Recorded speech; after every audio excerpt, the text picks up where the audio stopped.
Oke, selamat selamat sore karena kita Sore. punya sore nih. Selamat sore teman-teman dari FC Bayern Fans Indonesia ataupun FC Bayern di seluruh Indonesia. Umumnya kita ketemu lagi di Bincang-Bincang Bayern edisi akhirnya kita mulai lagi nih. Kedua. Bisa dibilang episode pertama di musim yang baru, musim 2021-2022. Nah, hari ini saya bersama Bang Jin nih Ya, akan makasih ya lu Bang Renaldi, Pak Ketua. ngobrolin soal Super Cup yang akan berlangsung nanti malam. Jadi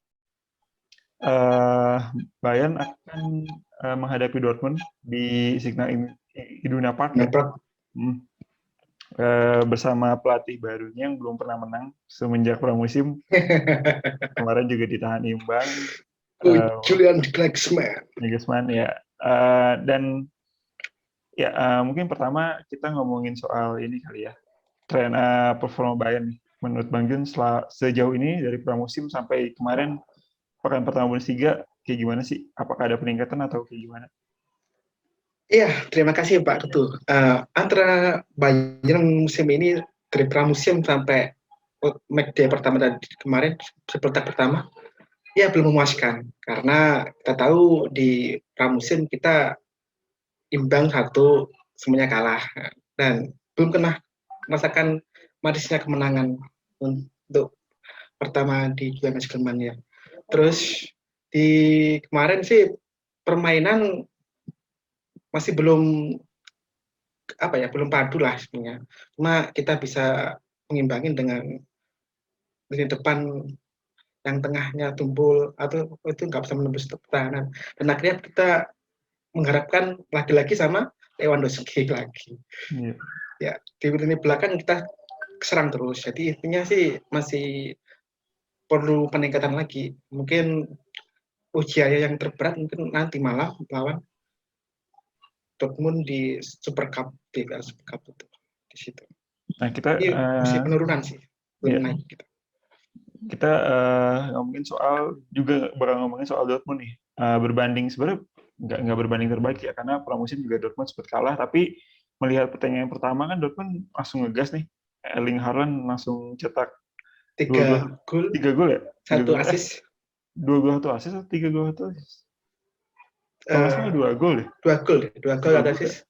Yang Rams.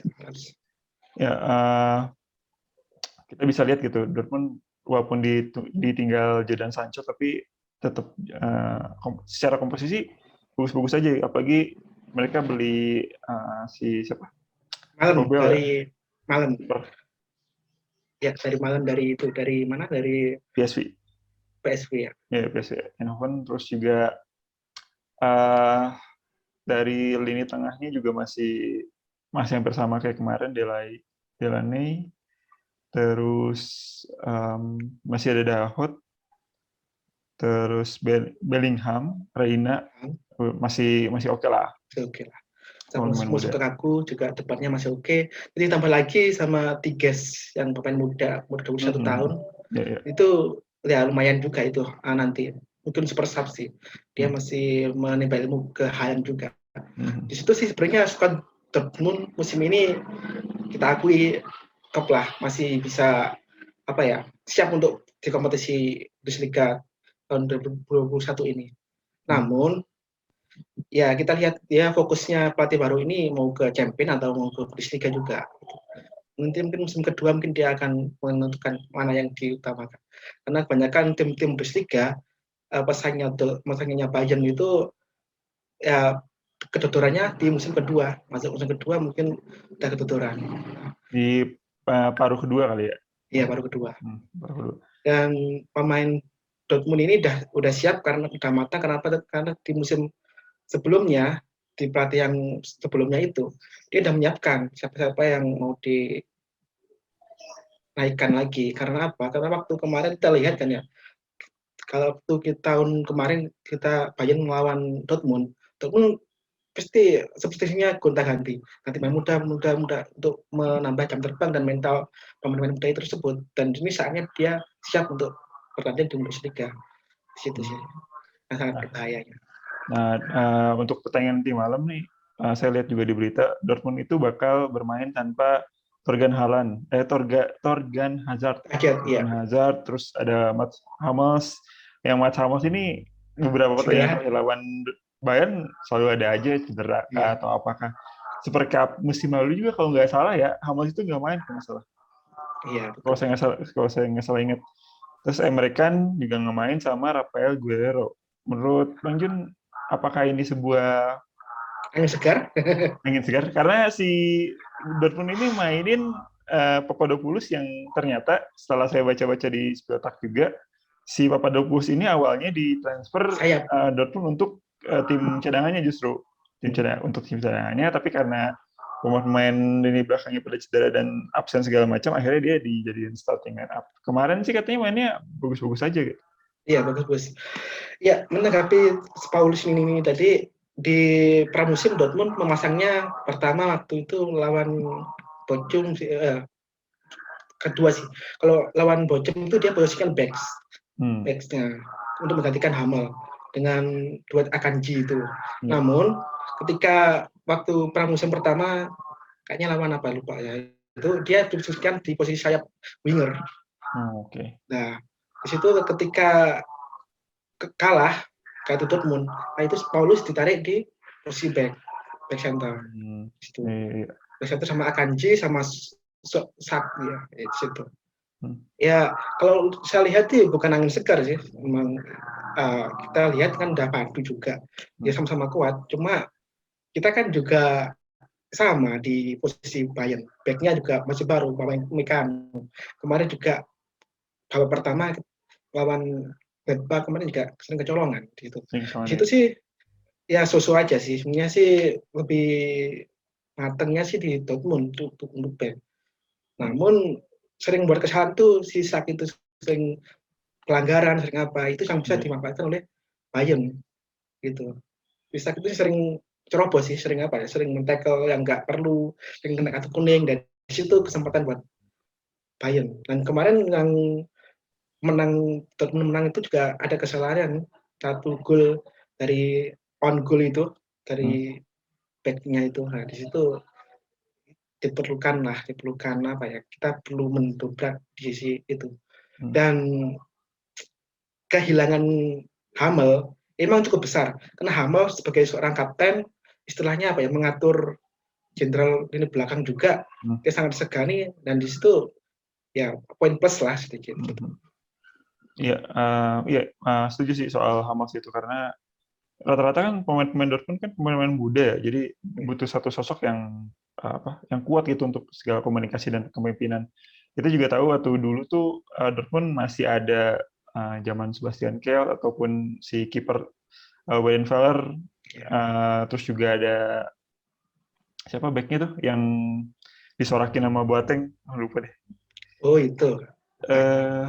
Orang Kroasia, Subotic.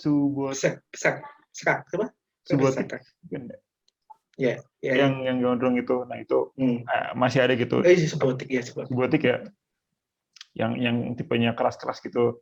Nah sekarang rata-rata pemain muda, jadi kehilangan Hummel sih bakal pengaruh sih. Cuman balik lagi, menurut Bang Jun, Bayern bakal clean sheet nggak nih? Masih belum sih. Masih belum. Iya, mungkin nanti Bayern kebobol satu gitu. Mungkin Bayern tuh menang tipis atau imbang gitu. Karena kita lihatlah, kita kehilangan Alaba sama Boateng itu sangat terasa karena pelatih baru sekarang juga ada Upamecano juga masih belum bagus sedikit lah. Mungkin butuh penyesuaian dulu juga sih. Di babak kedua kemarin udah bagus sih. Cuma kemarin ya hampir kehilangan momen. Ketika Thuram mau mencetak gol itu dia kehilangan momen untuk membackup situ. Iya.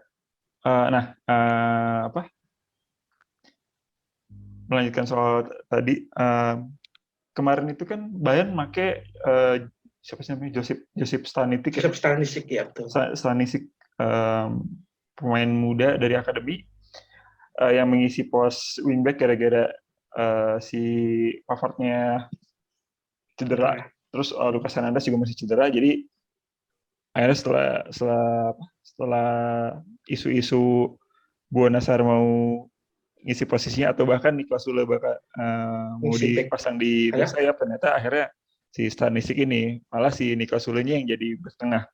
Iya. Secara performa gimana menurut Bang Jun? Stanisic sih menurut saya sih ya ini berbabak ya. Asal babak pertama kemarin masih kurang asik sih, belum asik. Namun babak kedua mungkin dia udah dikasih pengamanan, dia lumayan lah, dia bisa mengimbangin rekan-rekannya. Karena kan juga ada apa ya istilahnya, wah ini senior kayak Sule terus sama si Pamecano yang udah tampil bagus di Leipzig, terus ada apa Davies dari situ. Davies dari itu antara tiga back yang lain dia yang paling junior, mungkin dia akan terus mengimbangin apa ya permainannya tapi mentalnya, dan babak kedua kelihatan dia mulai bagus gitu. Kalau dari sisi penyerangan kemarin juga pas tuh Bayern lawan Mönchengladbach itu bisa dibilang nggak sedih-sedih amat sih, karena kita juga banyak bikin peluang, cuman Jan Sommernya emang lagi bagus-bagusnya, Gigi banget, on fire banget. lagi bagus-bagusnya terima. Ya, kerasukan Euro katanya teman-teman. Iya, jadi secara penyerangan sih kemarin beberapa variasi serangannya emang bagus aja gitu, nggak tumpul lah gitu. Kalau lini belakang ya masih jadi problem utamanya Bayern. Tapi menurut Bang Jun, trio lini depan, kalau kemarin kan lawan Gladbach itu kan si Lewandowski tengah, kiri kanannya Sané sama si Gnabry. Itu masih jadi komposisi utama atau harusnya Coman? Nanti di posisi itu akan diisi Coman sih, antara Gnabry, Coman, sama Lewandowski. Sané mungkin babak kedua, karena kemarin si Coman kemarin kan nggak habis cedera, terus dimainkan di pemanasan di babak kedua. Babak kedua kemarin enggak ya? Situ dia main sedikit ya, beberapa waktu gitu. Jadi intinya sih Coman ini bisa main nanti malam untuk menghadapi Dortmund. Jadi intinya nanti trionya Lewandowski depan pas utama, terus itu Gnabry sama Coman. Jadi intinya itu serangannya. Ya, kalau menurut saya pribadi sih untuk laga-laga penting ya, Coman ini emang juara sih, karena mentalnya emang mental juara banget si Coman.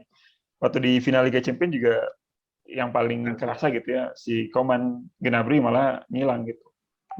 Menurut saya sih untuk di partai-partai penting kayak gini emang Coman jadi brand utama gitu. Nah, iya betul. Dan satu hal lagi nih, sorry Bang, satu hal nih yang paling kerasa kalau misalkan ngelihat beberapa, terutama 2 pertandingan terakhir ya, peran Lewandowski ini malah lebih mundur daripada biasanya. Biasanya kan Lewandowski emang udah striker fokus di depan gitu. Kalau sekarang dengan Nagelsmann, di bawah asuhan Nagelsmann ini, perannya Lewandowski justru malah nambah jadi si nomor 10 gitu. Jadi dia harus ngejemput bola lebih ke dalam gitu. Ya, betul sekali. Betul sekali sih. Betul sekali. Saya lihat dari eranya Hansi Flick ke Nagelsmann ini menerapkan kayak false nine gitu.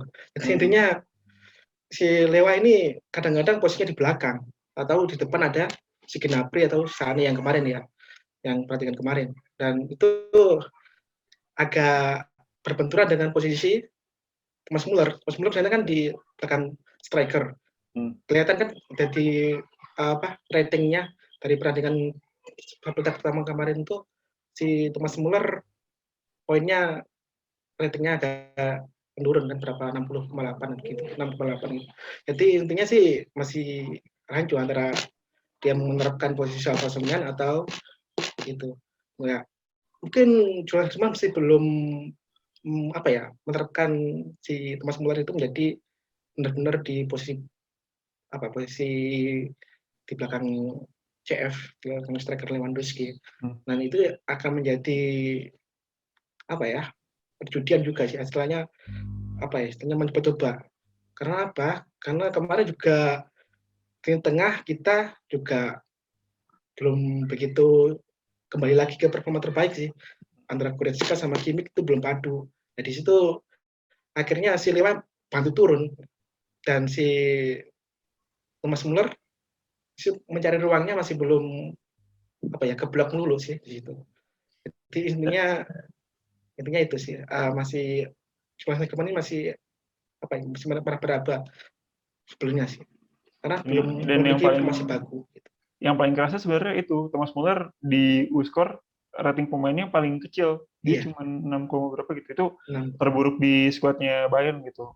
Saking apa ya? Maksudnya kan Muller kan tipe yang mencari ruang untuk Ya bebas gitu. teman-temannya gitu. Nah sekarang teman-temannya ikut mundur, terutama Lewandowski-nya ikut mundur, akhirnya dia Saya mundur. bingung juga gitu, buka Ya, ruangnya ke siapa. Karena di kotak penalti praktis nggak ada orang gitu. iya. Nah, Oh iya Pak Ketua. uh, Ya, untuk pertandingan nanti malam apa ya kemarin, untuk pertandingan lawan Dortmund nanti malam tuh ya, itu perlu diwaspadai si kipernya si Dortmund itu, dia kan dapat dari Gregor Kobel dari Swiss itu. Nah, dari situ, dari Stuttgart itu, ya dari Stuttgart kemarin juga bagus sih menggantikan kiper utamanya Dortmund. Nah, di situ akan menjadi titik juga. Jangan sampailah nanti malam tuh seperti Summer yang kemarin itu agak sulit menang titik bobol itu. Iya. Prediksi. Prediksinya adalah siapa pencetak gol, skor, pencetak gol dan pemain yang bakal jadi apa? Pemain terbaik nanti malam. Pemain terbaik nanti malam itu tetap ke Kimmich sih. Oke. Kalau untuk pencetak gol, Haaland bisa sama Lewandowski bisa. Situ. Dua itu pasti bertarung terus. Dia mesti memburu gol. Dan di situ kita harus waspada sih. Mungkin Lewandowski cetak gol 2, si apa? Haaland tingkat 1 aja cukup lah. Sudah 1 berarti untuk Bayern. Kalau ini apa? Skor berarti. Skor 2-1 berarti. Skor sih 3-2. Oh, 3-2. Tipis kok nanti. Ya, semoga pertandingan terbuka, Bayern bisa menang, sama skornya juga kalau bisa sih yang banyak ya, misalkan 3-2 atau 3-1 misalkan untuk Bayern, karena pertandingannya kan cukup malam, terus 1:30. Pagi kita kemarin juga sempat nonbar lawan Gladbach juga 1:30, jadi ngantuk banget gitu, harus dibela-belain, apalagi ini masalahnya tengah minggu ya, jadi kan tengah minggu, bisa kerja gitu, bisa kerja lagi gitu, jadi agak-agak apa, sayang kalau misalkan nanti pertandingannya tertutup terus adu penalti bahkan misalkan Svennya kalah gitu, sayang banget gitu. Sayang banget sih.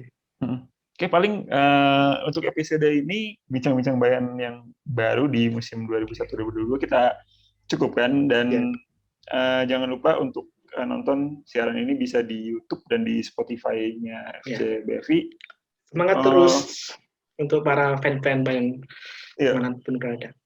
Nah, untuk teman-teman yang mau ikutan juga, misalkan mau ikutan jadi narasumber atau apa, bisa di kolom komentar atau di DM misalkan, oh nanti saya pengen dong daftar untuk jadi pembicara gitu, boleh banget. Biar kita ada temennya juga, nggak berdua doang atau nggak bertiga doang, empat doang gitu, tapi ya ada insight baru lah, ada insight baru dan ada warna baru gitu. Kok ada yang bisa kreatif atau apa, kita bisa berkolaborasi gitu. Apalagi kan musim ini kayaknya musim yang bakal berat dan banyak bahan untuk ngomel-ngomel, jadi kita harus memanfaatkan momen itu. Iya, betul. Oke, selamat sore juga, berarti nanti kita ketemu lagi di episode selanjutnya. Mudah-mudahan sih kalau menang kita ada bahan, kalau kalah juga kita makin ada bahan obrolan di episode selanjutnya. Kayak gitu Bang Jun, terima kasih atas waktunya. Teman-teman juga yang udah nonton, terima kasih waktunya. Sampai jumpa lagi di episode selanjutnya. Bye.